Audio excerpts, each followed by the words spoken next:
Okay, a very good afternoon, Sunday afternoon to everyone who has made some time to join us online. This is a online webinar brought to you by Aventis School of Management, and today we are intending to share with you, well, it's a little sharing on how do we cope with anxiety and stress during the COVID-19 situation. It's also for us to share some details of our program with you. And later on, you will have the opportunity to ask questions about our program on social psychology and counseling with our representative, Mr. Kelvin. Right? But for the main part of the online webinar, I will be sharing with you a bit of what we know about COVID-19 and how it has impacted individuals' psychological health as a whole, right? So again, this is not an in-depth academic analysis of the COVID-19 situation. I'm not here to give you some global perspective and political considerations of things. I think that's not the objective. If you are here for that, perhaps it's not the correct platform. It's more of just to at least share how this situation has some very real impacts on the psychology of individuals, organizations, and even the government themselves, right? So I think that's the spirit of the session today. Okay. I'm going to move on a little bit about myself. My name is Anil. I am a senior lecturer as well as a coach, and I've been in the field of lecturing for about 10 years, and also in the field of coaching as well as counseling. So I've been with Aventis for the last 5 years. Previously, I've run a drug rehabilitation center where I help recovering drug addicts as well as their family members to go through their recovery stage. I was also in the National Addictions Management Service. That's a tertiary outfit in Singapore that deals with treatment of various types of addictions, namely drugs, alcohol, gambling, and gaming. Of course, there are many other fringe addictions, but these are the big four that we look at in Singapore.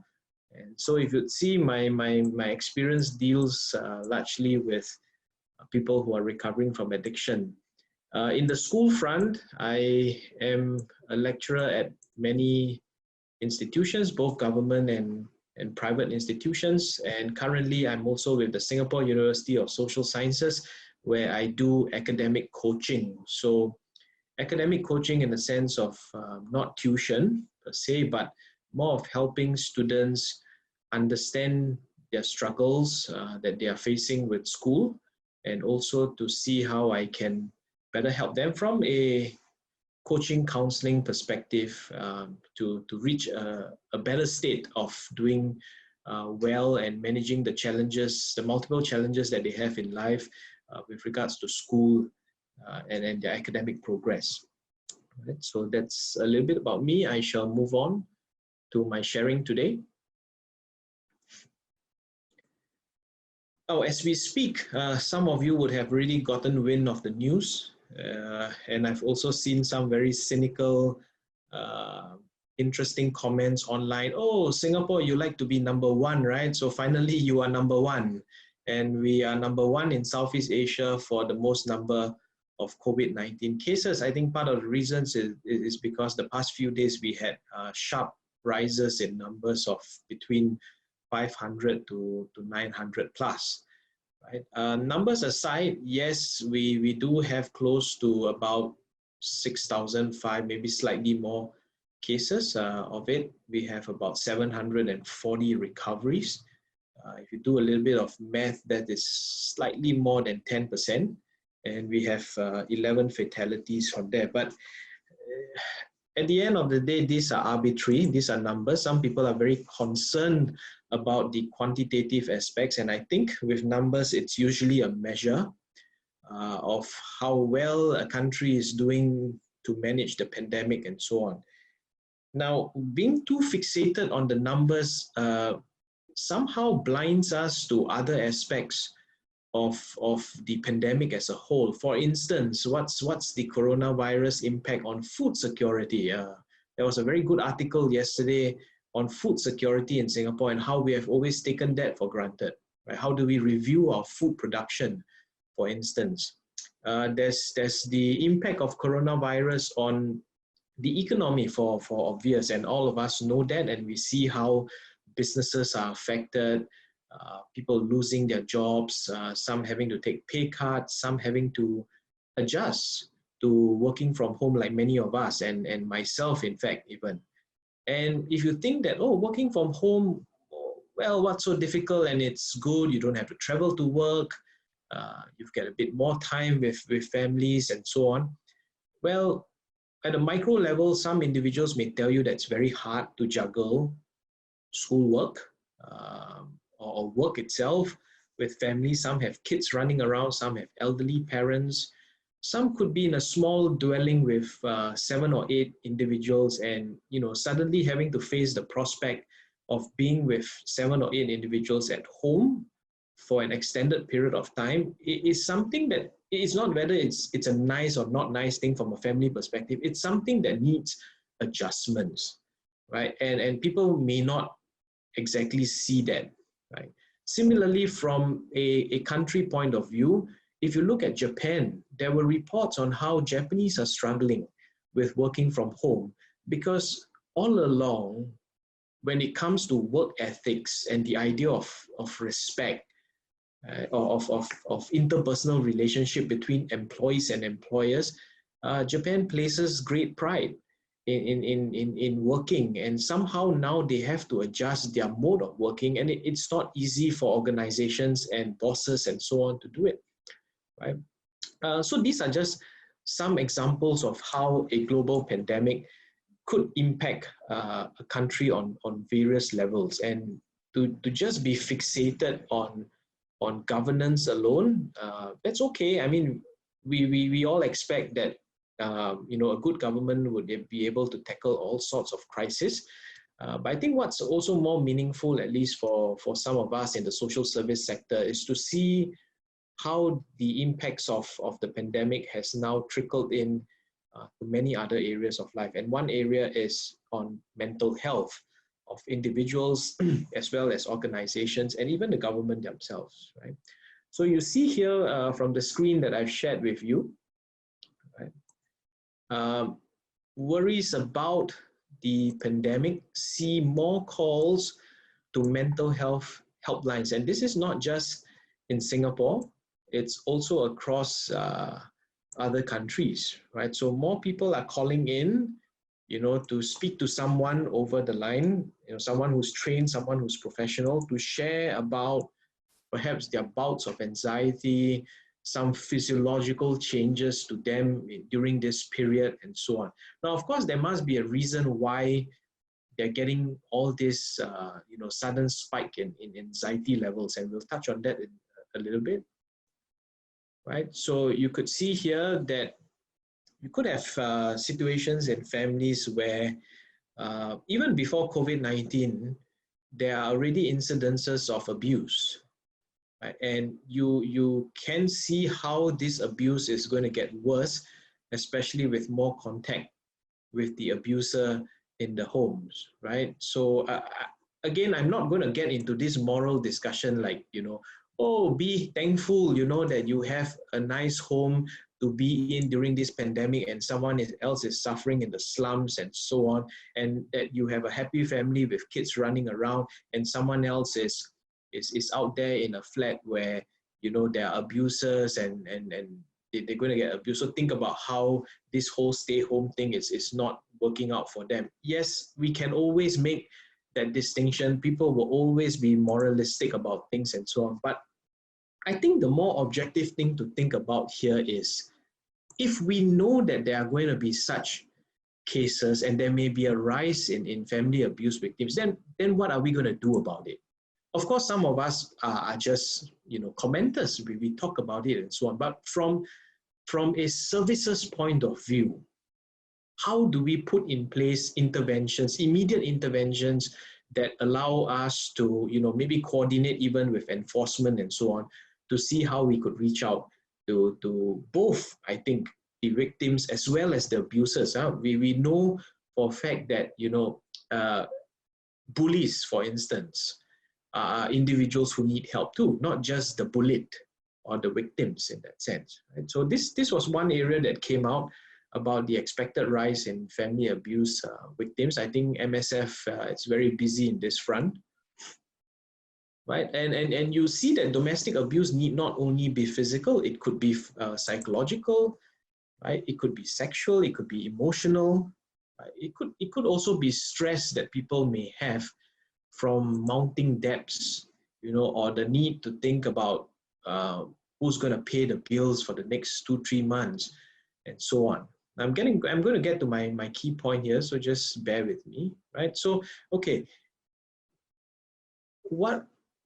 how does this all add up, and also what's causing all this? It is a global pandemic, it is a crisis. Some have compared this to SARS, and a lot of them compare it based on, again, fatalities, number of cases, how many days the schools were closed, and so on. Sometimes the quantitative aspect of things are important. I'm not denying that.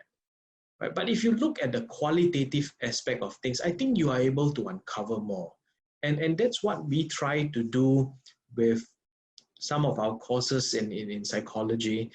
We try to help students and prospective students to see the issue with a different lens, right? I've always shared with my students, whether it's in psychology, sociology, or international relations or security studies, and sometimes they ask me, sir, what's the hallmark of a good student in psychology? What's the hallmark of a good student in security studies or political science? I say, in whatever you do, it's not about your mastery of the concepts and the theories.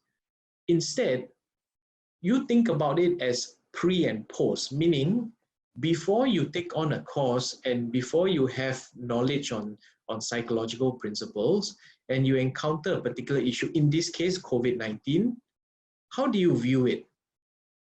And after you have gathered some psychological knowledge, you've gone through a course, you are able to appreciate the concepts and the theories, and you look at COVID-19 again.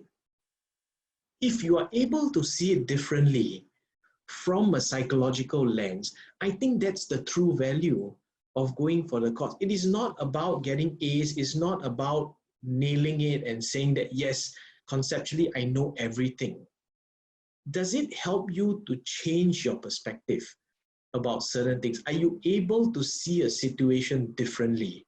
And I think academically, that's what we want to offer in our courses, right? It's to help individuals embark on a learning journey, but also how do you measure the effectiveness of that learning journey? How do you know if you have learned something? Is it based on, rote learning, memorization, regurgitation, getting good marks for the exams? Or is it applying? Is it forming a new way? Is it appreciating how people may have different views? And is it about being a little more open-minded to understand that the world is full of subjectivities? Right? I think that's what we want to try to do so now in our programs. Now, coming back to this, I think the main reasons here, and this is probably my take, you may have read it from somewhere, you may have your views. I think this, generally, they're all very valid, right?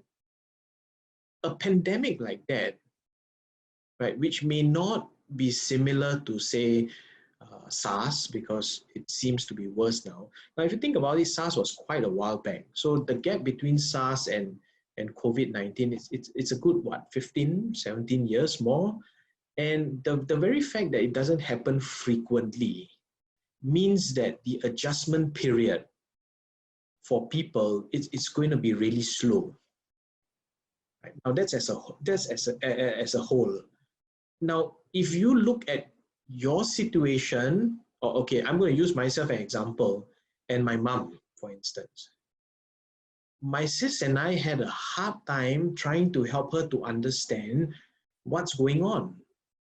Now, part of the reason could be because my mom is not very educated, and she's not like us, so connected everywhere we go, every day waiting and seeing, hey, what's the new number now? And what's the rise in cases? I don't think she's that connected and engaged. And as such, majority of people from our baby boomers group, that generation, would take longer to try to adjust, and forcing them and say that why you don't understand, we tell you why you don't understand, it is not really going to be very helpful for them. In fact, some level of patience could help. Now, again, I'm not going to go into the discussion of all the naughty characters who go and sit on the floor of the buses, deliberately define guidelines and so on. My take is empathize a little bit. You know, you got to bring them in, you got to arrest them because you're taking them out of the situation. Speak to them, you know, talk to them, maybe help them to understand. Because I do think that boomers take a longer time to understand than the general population. Right, so that's one. It's about the lack of frequency of things like that happening. So when you suddenly get a situation, the mind is not exactly conditioned to change so quickly. Right, and this is one problem with expectations on people. And I do a lot of this with addiction and clients who have addictions, right? Family members tend to be, I understand why they're eager, I understand why they're frustrated and so on. And they say, why is this guy not changing? He went for counseling, he went for therapy, why is he not changing? And sometimes we need to politely tell them that, hey, you know, you don't change overnight, you don't change in a swap of a finger, you don't make a change of decision. Hey, I want chicken burger and then now I want fish burger. It doesn't. It's about an individual trying to adjust to new ways of thinking, new ways of feeling, and new ways of doing, right? In psychology, we talk about this very important relationship between behaviors, i.e. actions, the affections, your feelings, as well as your thoughts, the cognition part of things. And all these are related to really understand why people do the things they do. It's about trying to understand how they feel and think about things, right? So I always remember my neighbor. She's still around, probably downstairs. Don't meet her as much as last time, maybe because she's just staying home more. She's demented, and she'll always see me and she'll ask me the same questions, right? How are you? Okay, so pleasantries exchange, and she'll ask me, what are you doing? I say, I'm teaching. Oh, and then she say, what are you teaching? And I say, psychology, and her eyes will light up.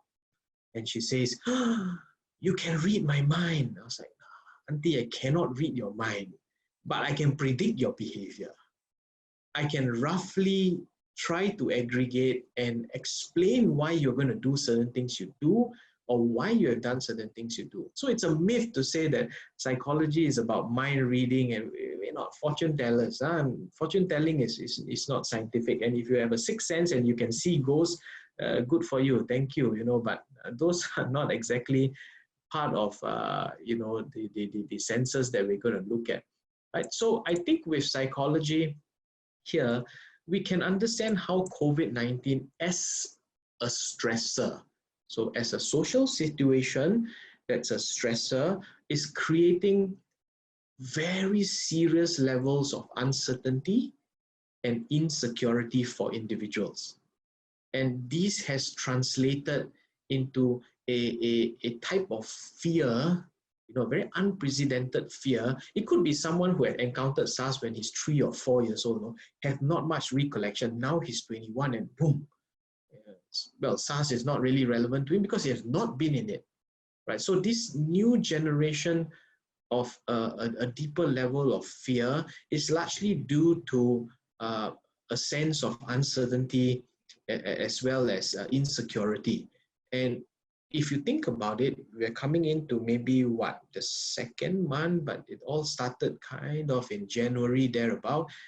If it stretches up to June, July, it's more than 6 months. It's a bit chronic, right? So it's long term, and people may not be able to understand these fears. And accordingly, when you have irrational fears, irrational worries, certain types of behavior will follow, right? Because these behaviors are now guided by some irrational thoughts and irrational feelings that you have.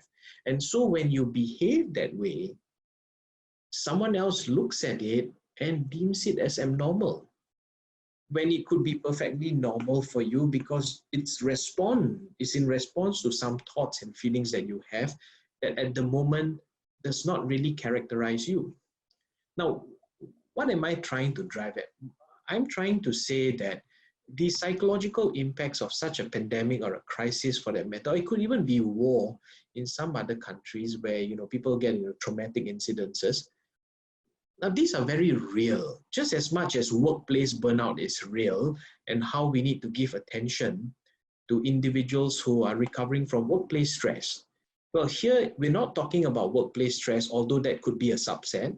We're talking about stress from a pandemic. So it's a crisis type of stress that individuals are facing. And not everyone has the same level of resilience. Right? We have resilience, but some of us may not know how to strengthen our resilience during this period. Right? So if we don't, then shouldn't there be more attention given to this area so that we can reach out to these individuals and perhaps offer them more platforms to be able to seek help from? I do admit that there are many community services, there are helplines, even the ministries are getting some of their staff to be manning some of these public hotlines where people can call and talk about anything.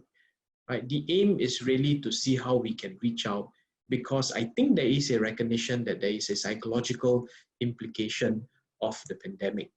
Right? Recently, you may have also come across a debate that's going on because there was a ruling that psychological services were not considered as essential services. So they're non-essential service. I think the intention was really to protect the practitioners as well as the patient because it's close contact nonetheless, right? The argument from the psychological fraternity or the counseling fraternity was that, well, you cannot deny the psychological impacts of the pandemic.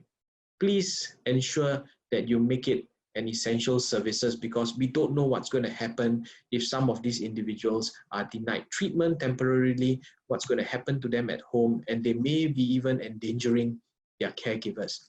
I mean, granted, these are all valid points. And then we think about how this places psychological stress on your government. Right? Yes, I know they're earning millions, they're earning hundreds of thousands, they've got the resources and so on.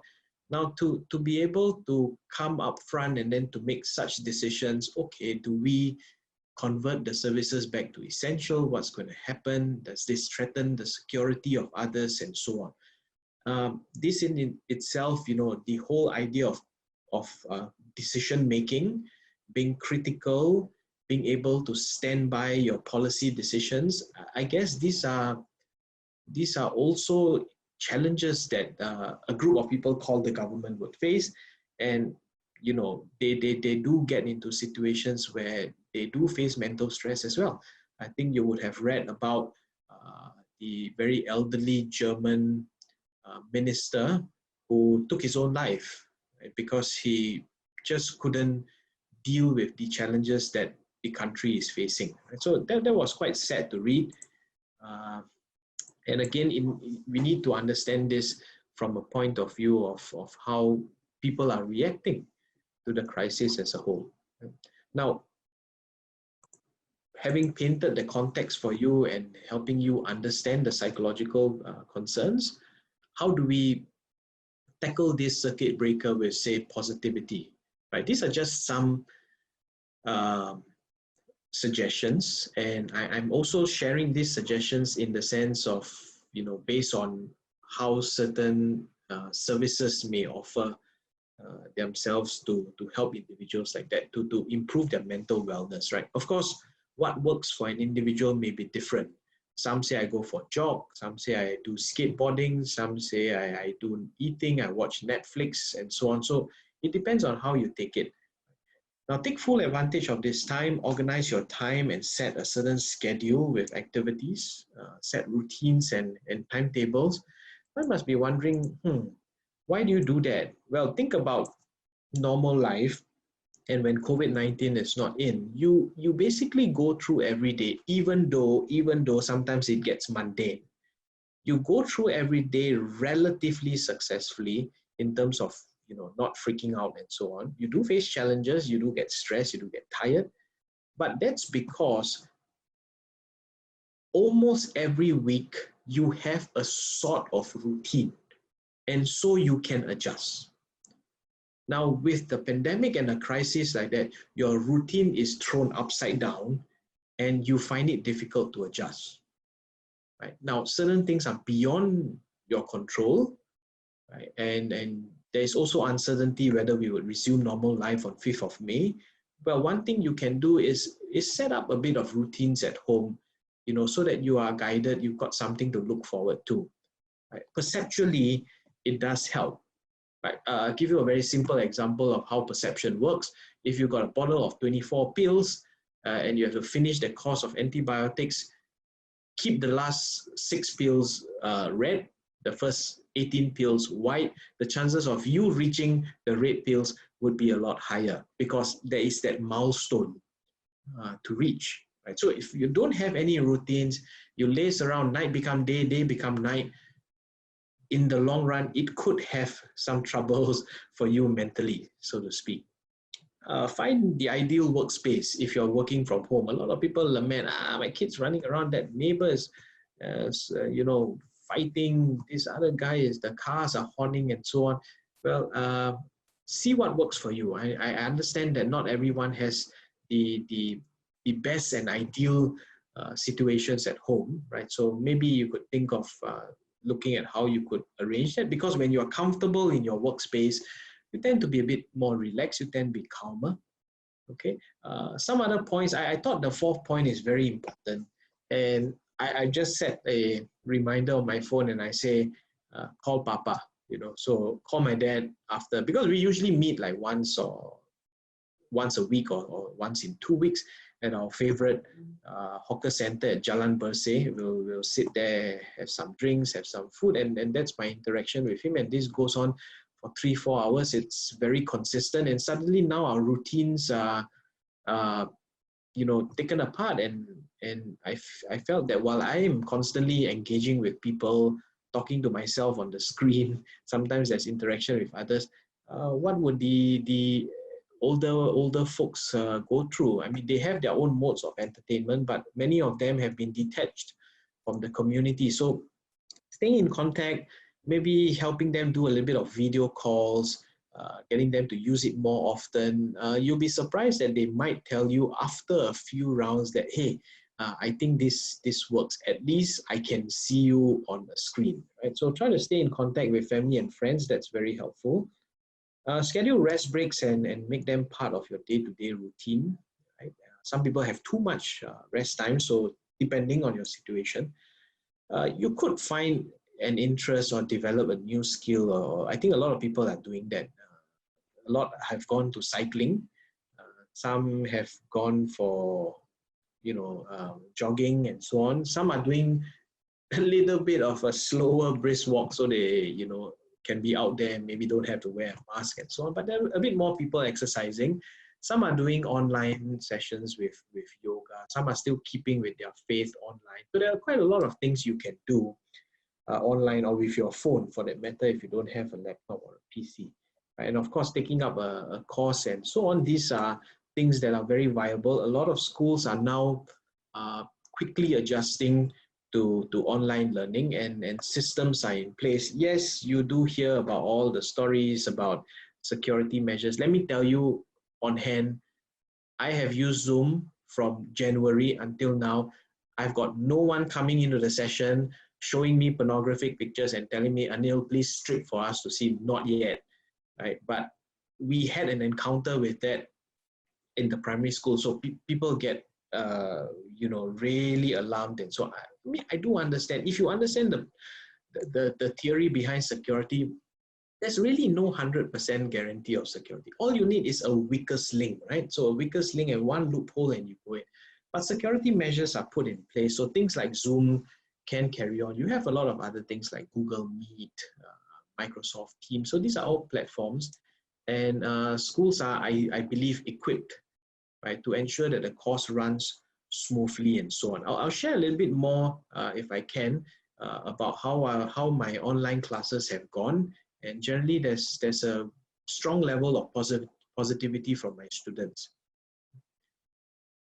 Okay, so I think counseling, understanding psychology, these are valuable skills that you may want to consider if you are intending to take up a course or learning something new or something to value add, in fact, even, or to complement something that you do in your workplace. A lot of my students come from everywhere. I've got students from HR, I've got students from finance. I even have a guy who's in engineering, and I say, what are you doing here? And he says that, well, I think work is very stressful. My boss is giving me more stress, and I find it increasingly difficult to deal with my stakeholders. So I'm just trying to use this as a course to help me understand myself better and perhaps to improve my interpersonal relationships with other individuals. I think that really captures the whole essence of trying to learn something in counseling and psychology. Yes, we all want it to translate into some career options in the future, sure, but I think there are also more benefits. I give you an example. Out of 10 students who meet me for the first time, I ask them, why do you do counseling or why do you do psychology? 8 out of 10 will tell me, because I want to help someone, because I want to go and be a counselor, because I enjoy psychology, I think it's interesting. Or it could be like my neighbor, can you read my mind? All those. Only 2 out of 10 will tell me that I take psychology because I want to understand myself better. We call that intrapersonal intelligence, whereas the other would be more interpersonal. I think that intrapersonal aspect is very important. If you want to go and do conflict resolution, you want to go and enhance your relationships with others, shouldn't you be able to understand yourself better first? Right? You want to have better EQ, doesn't that come from within, right? So I think some of these courses, besides a career option, have this to offer as well. Yeah, so the program that we are going to talk to you about, and you know, if you have questions, you can always direct them to Kelvin. We're looking at social psychology as well as counseling in this graduate diploma. And you know, just to give you some snippets of each, when we talk about social psychology, it's very interesting, right? Some people say, hey, is social psychology something like sociology? Well, I can tell you that sociology and psychology are cousins, and social psychology is a nice, you know, marrying of the two. Now, a lot of people think that psychology is just you. So I just want to study the individual, his thoughts, his feelings, and his behavior.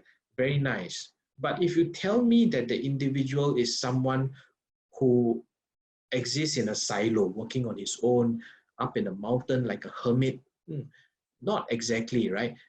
Anywhere you go, that individual needs to be understood in a context. And this context refers to society. This context refers to other people around you. This context refers to the environment that is influencing your behavior. And I think in social psychology, we want to do just that. We want to understand the social factors that influence an individual's behavior, right? Because it's not enough to say that your behavior stems from your genetic disposition, your behavior stems from your hereditary aspects, and you are just you. It's only your mind's working that results in you behaving that way. Studies have shown, the behaviorists, for instance, have come on board and say that, you know, when you come into this world, your mind is a blank slate, and all behaviors are learned. We learn these behaviors through the interaction with our environment, right? So it's impossible to discount the social aspects of how it influences our behavior, right? So for example, in the course of social psychology, what you see here is a list of topics that we do in that particular module, Perspectives of Social Psychology. Wonderful module.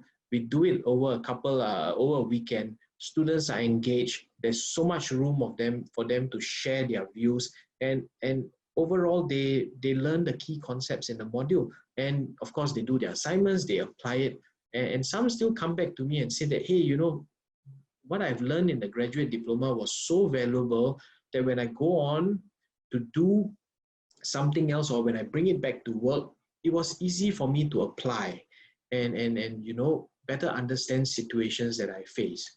Right? So for example, aggression, you know, we all have anger.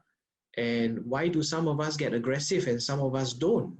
Right? It's always interesting, and people would like to focus on those people who are aggressive. Right? It's like in criminology, right? Something else that I teach. We are fixated with trying to find out why people commit crimes. What are the reasons? It's so fascinating. It's so nice. Why don't you also ask the other simple questions? Why do people not commit crimes? No one really asks that. If you try to understand why people not commit crime, it gives you an insight into why someone would commit crimes. Right? So pretty much here in social psychology, we try to give students a critical perspective of things, not just feeding them with concept, and say, nah, go and learn this, regurgitate, go for the exam, do your best, pray hard, God will do the rest. It doesn't work that way. It's about really trying to be immersed in the course and seeing how you can build on this, you know, what I call a knack for thinking differently. Right? And I think some of our courses here allows you to develop that. Right? A little bit of counseling here. Some of you are very interested in this field. You know, you probably see counseling as something that's engaging. You know, it's value adding. It's something that's noble, and you can help individuals who are in troubled lives. And I do agree with that. And here we try to provide an introduction of some counseling types. Of course, if you tell me you want to get into a greater specialization of counseling, we do have a program in partnership with Roehampton University from the UK. Currently, we've just started one batch, and we have you know, students who took it, and I'm taking one module with them. And it's quite an interesting journey so far. They're getting hands-on counseling. We're trying to assess them whether they're ready to do the counseling. And once they're done with that first two initial modules, they're on, and they'll be put on placements and so on. It's a very robust program. And this is something that you can consider after your graduate diploma. And I think Kelvin and team would be in good state to answer your questions on that. Right?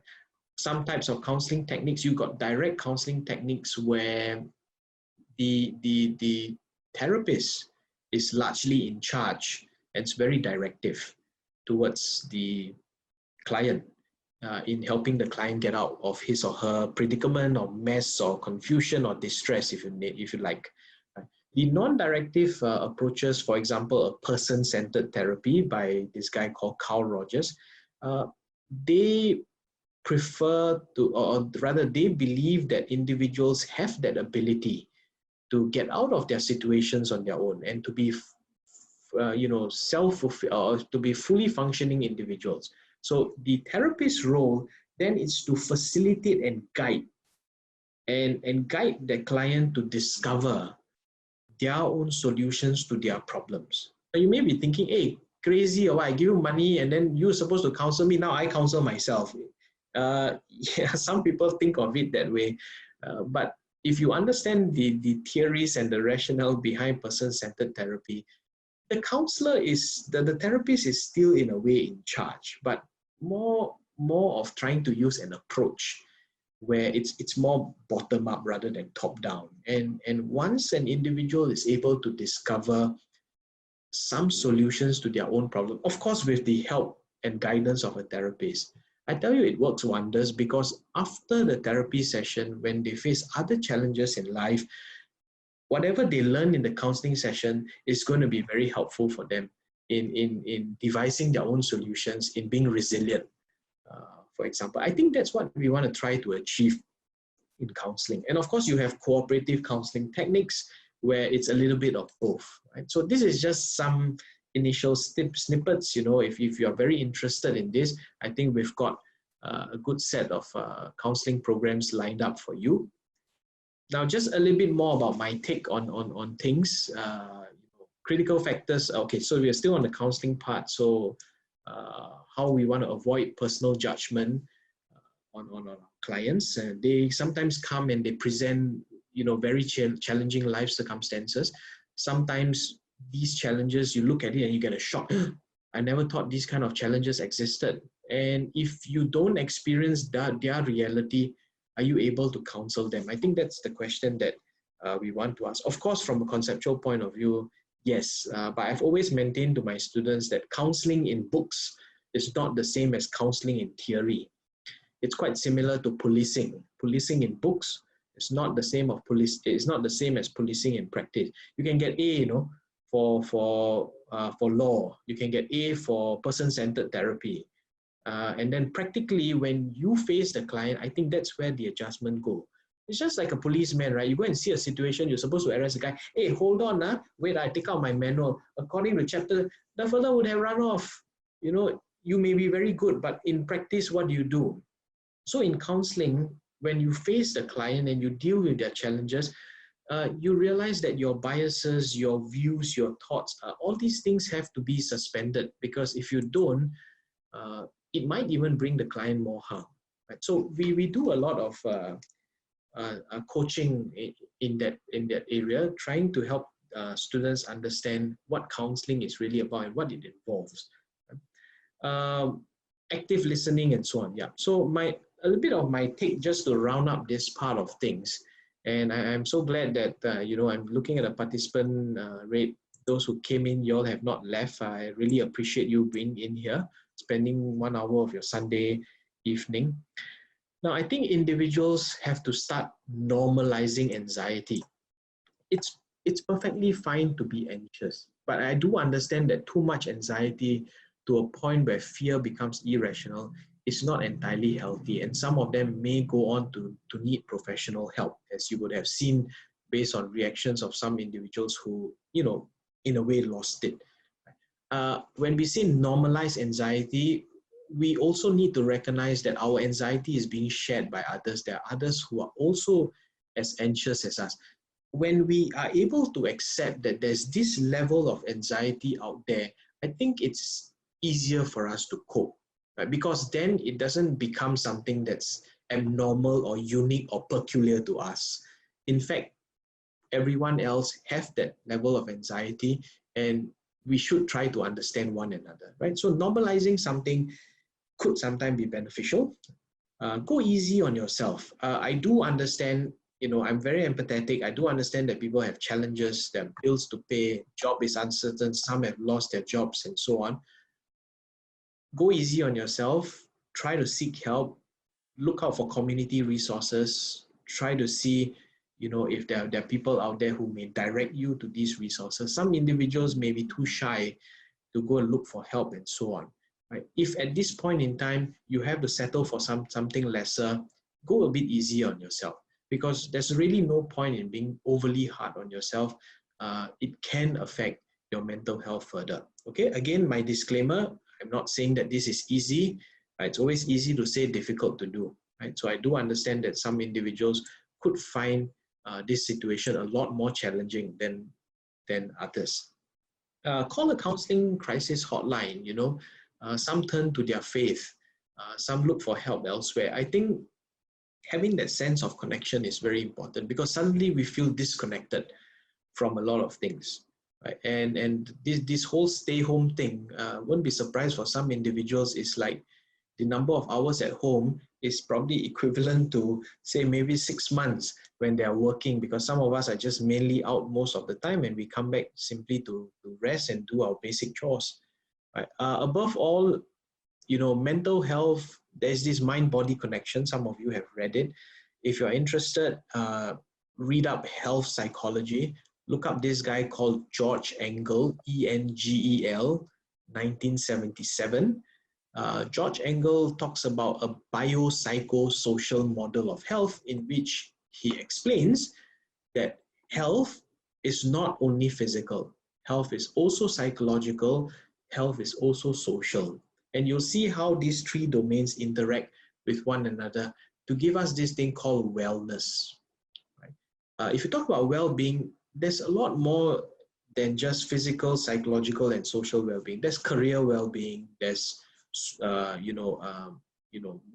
career well-being. There's community well-being with how integrated you are with your community. So I think health is a broad range of things, and apart from psychological health, we should also be mindful about our physical health, and then we do have that capability to perhaps increase our mental resilience on our problems.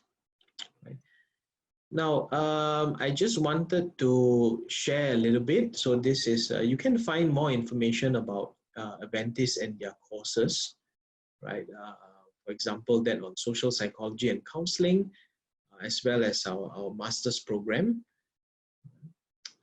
So that's the website in Aventis. These are some pictures of past students and our faculty who have taken the course, and well, many of them, well, in fact, all of them you see are working adults that come with them with different experience and so on. So I think the learning curve, as well as the learning opportunities for fellow classmates, it's very it's rich. It's not, we don't just have people from one particular industry. So I just feel that the environment is very healthy and very conducive for learning. Now, of course, here we have some information. Kelvin is still in the chat, so I'm going to pass it over to him very soon. In the event that you have to run and you need more information, that's Kelvin's email, kelvin@aventisglobal.com, and that's his contact number. And you are also able to download our brochures from the website that's given. Okay, I'm just going to leave this here for a while. We have a group chat here, so if you have any questions for us, please let us know. You can type it out, okay? Or if you find that you have to go and do something else, the details that you see on your screen will be available, and I think Kelvin, who is also working from home, will be on hand to respond to all your questions. Right? Above all, thank you for listening to me, and yeah, thank you. Okay, over to some questions if you have for Kelvin and I.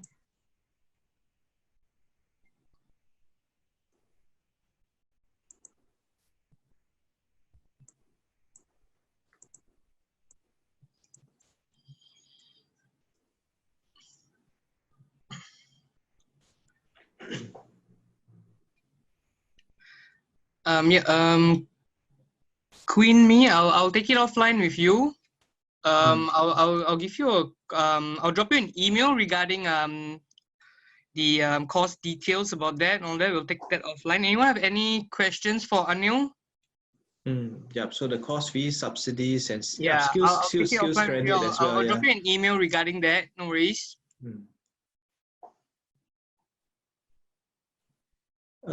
Good. Thank you for all the thanks. It's very nice. You're most welcome. I've got a question here from Jessica O. How would we explain more to the younger generation? So I'm taking it as, how do we explain the COVID-19 situation to them? Or are you referring to psychology as a whole? Yeah, thank you, Hapsa. Good to see that you're on board. As in, Jessica, are you referring to the explanation? Okay, to COVID-19, yeah. Younger generation, I suppose you are referring to the kids, the teenagers, and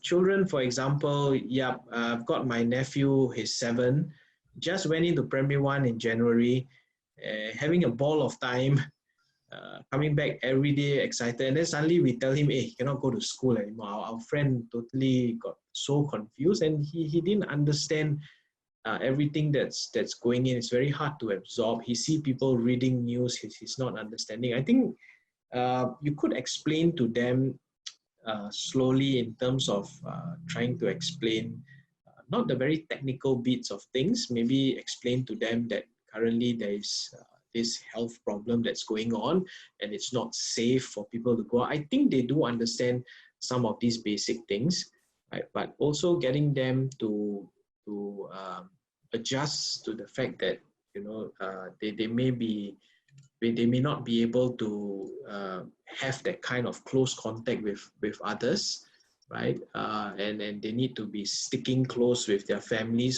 for the time being, and that everybody else is trying to also adjust. I think with kids, you can see me struggling a little bit. With kids, typically I do admit, it's a good question from Jessica, that's probably harder. Some teenagers are still quite ignorant of the issue. They're still meeting up with people, having close contact. I think that's where the education bit really needs to come in for this group of people. Right? Unfortunately, a lot of people are also very sensitive. If you kind of tell them what to do, yep, it's hard to get through. I do understand that the rebels in the millennials, sometimes they have a, you know, very in Hokkien, we use a dialect, we say bo chap. And I think this is more serious if you look at the US situation now. You've got a bunch of Trump supporters who are diehard Republicans coming out in society to protest against staying home. And they say, you know, look, what are you guys all up to? There's no pandemic. I think they are the real rebels. Right? But good, thank you for your questions. Yep, the part, okay. More concern, yes. Any tips to share about cabin fever? Yes, I think cabin fever, it's a real thing. We may not be seeing it now. This is what? Today is the 7th, today is 19th. So we are into our 13th day. Next Monday, tomorrow will be 2 weeks. Probably by 3rd week and 4th week, you'll see some people getting very restless. Now, I think here's the thing that many of us may not be appreciating. We still can go out of the house, and we still could be using some area within the vicinity, although we're not supposed to loiter. Right? I think getting out of the house every day based on a schedule, I see a lot of elderly doing it, 1 hour in the morning, 1 hour in the evening. I think that helps, because if you're just going to stay cooped up, I do take Christina's point that cabin fever may become a serious problem, right? And some people may develop complications here. Right. Question from Sam: how can we help the older senior citizen cope when they're required to stay at home and change their entire routine, like what Christine shared on cabin fever? Yes, I think some older people, those who are a lot more out. So you got two groups, right? One like to stay at home and their TV and so on, and they may have tiredness and leg pain and so on and so forth. So we try to encourage them to be out for exercise sessions and so on. Those who are required to stay at home more and their whole entire routine of not being in the community and so on is out of action, these are the individuals that are going to struggle a lot more, right? I think from an organizational point of view, some of these elderly affiliated organizations, or even places, you know, where typically they hold volunteer service and they provide activities for elderly, I'm not sure how they're going to see the opportunities to engage elderly online. This could be a challenge because not many of them may have their own devices and they may not know how to use some of this. But I think that there's really could be some engagement with getting the elderly people online for some services or activities, but it's going to be hard. It's probably no one really have conceptualized it. Maybe some organizations are doing it. I'm not very sure.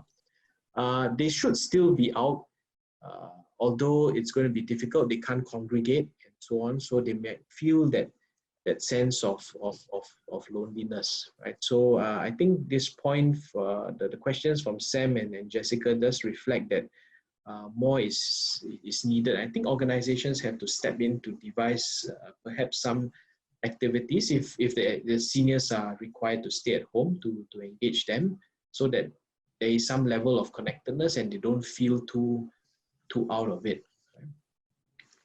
Can you repeat the title? Oh no, Erica, it's not a book by George Engel, but it's a So George Engel, 1977. It's a bio-psycho-social model of health. You can easily Google this up. He gives you a take on how health should be approached and studied. So that's something that we do.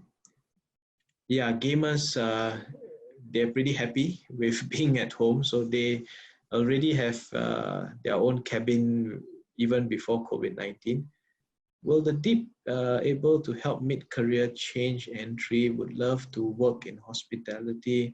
Yes, I mean, if we are going to see that there is a predicted rise in the number of people who's seeking help, or more organizations coming on board with services. Today, I even see how some services are going online. I'm very, very sure that in healthcare, hospital, even in community health or healthcare settings, definitely there would be a demand for counselors and psychologists alike. So yes, I think a mid-career change is definitely viable, Queen Me. War casualties, yes, those guys who have post-traumatic stress disorder, right? There will be long-term effects from the pandemic. I think even caregivers or family members who have lost their loved ones to if you look at Italy and Spain, and they don't even allow family members to come into contact, not even during the time where the bodies were burned, and they couldn't even come into contact with the ash, right? So imagine that kind of heartbreak that is for the families. And I think, yeah, there definitely needs to be counseling services from them, and probably in the area of grief, to help them to manage the grief that they are facing with the loss of a family member. And it's going to be an uphill task, but probably direct them to a level of acceptance on the situation. It's not going to be easy. So that's Christina's point on counseling services for the effects on those who have passed on because of the virus. Oh yes, Jay, Mr. J, there's parents to think about home-based play. I like that term. And learning for little ones while working from home. Children get restless very easily, yeah, because they can't run around to release their energy. Right? Yeah, I think it's how comfortable people are about letting their kids.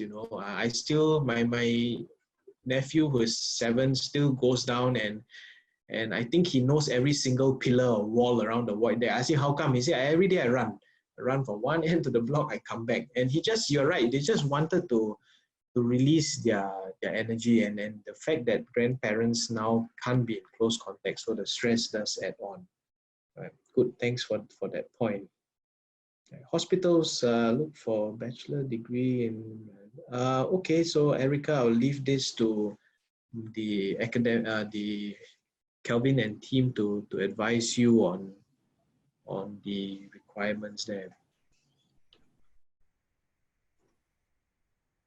Okay, what a session. Any more comments? Kelvin, what do you think? All right. Anyone has any other? I think you've answered most of them. So anyways, I thank you very much for the time. No problem. Right? Thank you very much. And everyone, thank you very much for your time as well. So if anyone has any questions, my name is my name and numbers on the screen, website as well.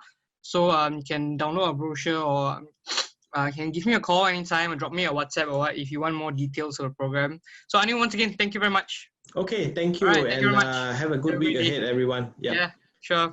Thank you very much. Okay, I'll end the session. Yeah, sure. Okay. Thank you.